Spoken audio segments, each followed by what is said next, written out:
So, Michael, tell me about. Wait, focus. Hold on.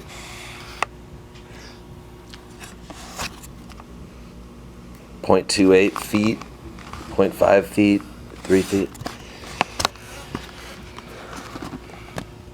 So tell me about Thrush. How did that start? I ran into Phil Solom over at John Field's studio, Funky Town, which used to be located off of 394. And we both got to discussing the fact that we were mildly frustrated with the situations we were in musically. I mean, I was working with Prince, and it was a very rewarding situation, but it was a very confining situation as well, because you got to do basically what is required, and that's that. You don't really get to choose, you know. And Phil was also feeling confined a bit by the Rembrandts, and we decided to do a project that was mostly driven by anger. And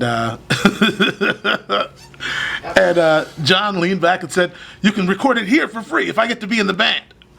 And so that's how Thrush started. I think somebody picked up a 12-pack of Coke. We each drank about 4 cans, and we went to work. When was that? 93? Which century? 19. The 20th century. Right, it was 1893. We had a cotton gin over here, and then there was a... Right. And when did we play our first show? Ooh, probably sometime in 94. It was probably a year before we actually took the stage, because I remember John calling me and saying, "Hey man, I was just listening back to this stuff we did with Phil Solom. This is pretty rocking, man. Should we do something with this?" It's like, yeah, let's do something. So I think our first gig was at the 7th Street entry, and I think there's some footage of that lying around somewhere.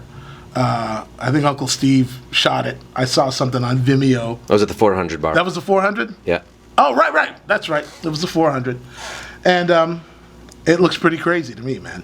I was dressed in yellow, and I think John had a dress on, and Phil looked like some kind of mutant. So, as usual. How many songs over the years have we recorded? We've recorded over 100 songs over the years. Only about 10 of them came out. What does come out even mean? None of them came out. Well, we made homemade CDs and sold them at a gig once. Right. So somehow still it's like we have a fan base. And what about the origin? How did that happen? What about the origin of the name Thrush? I believe we were originally going to be called Thrush Limbo. And then me and John went, "Dude, that sucks." And then Phil said, "Oh, let's just call it Thrush." So that's what I remember. Thank you very much.